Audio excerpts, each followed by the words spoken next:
Oke, selamat datang kembali ya di sesi telaah sumber kita.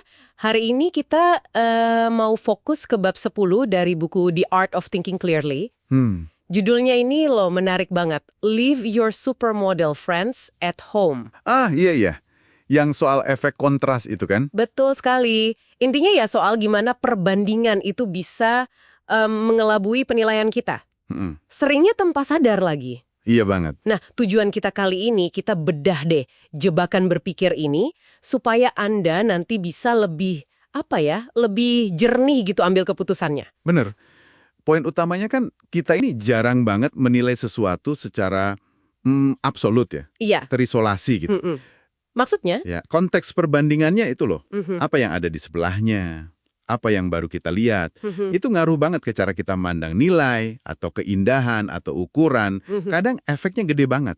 Oke. Kita mulai dari yang gampang dulu deh ya. Contoh klasik eksperimen air itu. Oh, yang air hangat itu ya? Iya. Bayangin deh, satu tangan masuk air es, semenit aja. Terus dua-duanya masuk ke air yang suam-suam kuku. Pasti beda rasanya. Nah, tangan yang dari air es tadi pasti ngerasa air suam itu panas banget. Tangan satunya, ya biasa aja. Nah, ini kan langsung kelihatan ya betapa relatifnya persepsi kita itu. Iya kan? Persis, itu inti dari efek kontras. Otak kita tuh, kayaknya sulit gitu bikin penilaian mutlak. Jadi cari perbandingan terus ya? Iya, selalu bandingin. Sama apa yang ada di depan mata atau sama pengalaman yang baru aja terjadi. Sensasi panas atau biasa tadi itu muncul murni karena perbandingan sama kondisi sebelumnya. Wah, dan dunia bisnis ini pasti udah lihai banget ya manfaatinnya. Wah, jelas. Contohnya nih pas kita beli mobil harga katakanlah $60.000. Terus ditawarin jok kulit harganya $3.000.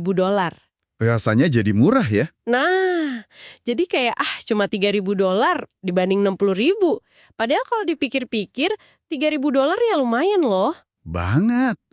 Itu jebakan klasik banget. Kontras sama harga mobilnya yang jauh lebih mahal bikin $3.000 itu kayak receh. Sama kayak diskon juga dong berarti. Betul. Barang turun harga dari $100 jadi $70, itu rasanya lebih untung daripada barang yang harganya emang dari awal $70. Padahal nilai akhirnya sama persis ya. Sama persis. Harga awal yang tinggi itu jadi kayak jangkar perbandingan yang sering kali menyesatkan. Harusnya kan nggak relevan lagi harga awalnya. Iya juga. Ini juga bisa jelasin kenapa kadang kita agak aneh gitu soal uang. Gimana tuh? Misalnya nih, orang rela jalan kaki 10 menit buat hemat $10 pas beli makanan harga $20. Oke, masuk akal lah ya. Hemat setengahnya. Tapi coba tawarin hemat $10 yang sama buat beli jas seharga $1.000, mau nggak jalan 10 menit? Kemungkinan besar males ya. Padahal kan nilai $10-nya sama aja. Nah, itu dia. Nilai uangnya sama, tapi rasanya beda banget karena perbandingan sama harga total barangnya. Iya, kita kehilangan perspektif nilai uang yang sebenarnya, jadi agak irasional.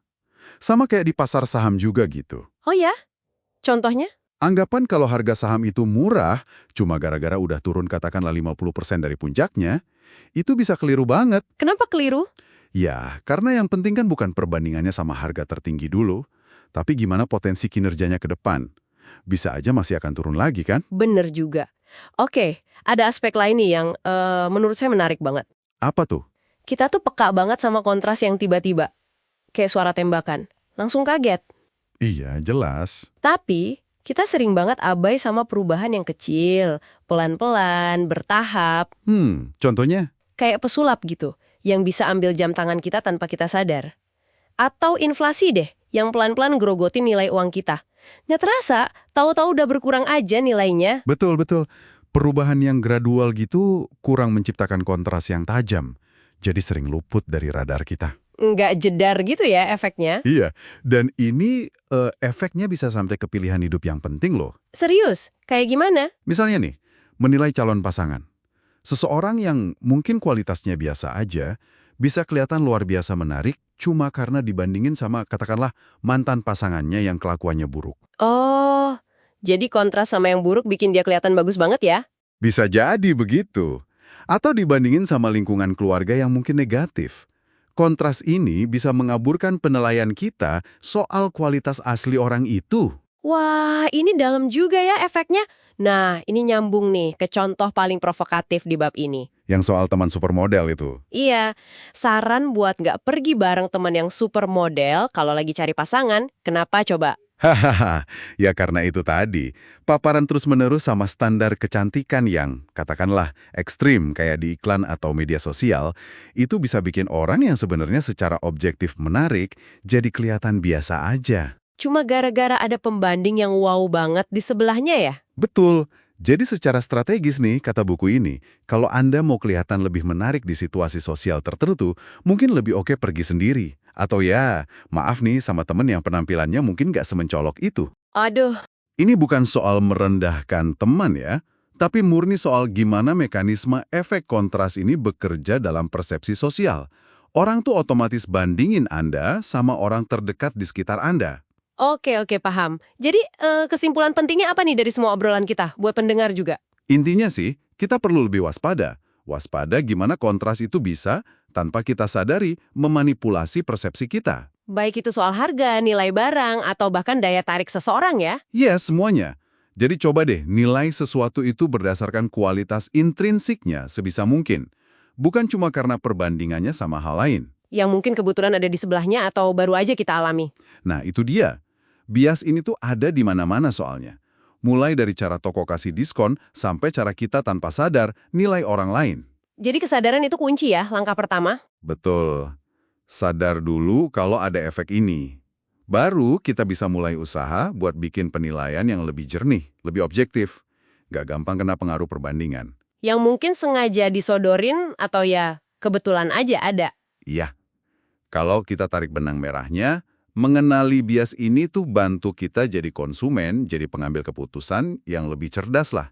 Nggak gampang kejebak ilusi yang diciptakan sama kontras. Oke, nah sebagai bahan renungan nih buat Anda bawa pulang, coba deh ingat-ingat lagi. Ada nggak keputusan atau penilaian yang baru-baru ini Anda buat? Terus coba pikirin, ada kemungkinan nggak sih itu dipengaruhi sama sesuatu yang Anda lihat atau alami tepat sebelumnya? Barang lain, orang lain, pengalaman lain. Menarik tuh pertanyaannya. Iya kan? Kira-kira gimana penilaian Anda kalau Anda lihat hal itu sendirian, secara terpisah, tanpa ada pembanding di dekatnya? Beda nggak ya? Coba dipikirkan deh.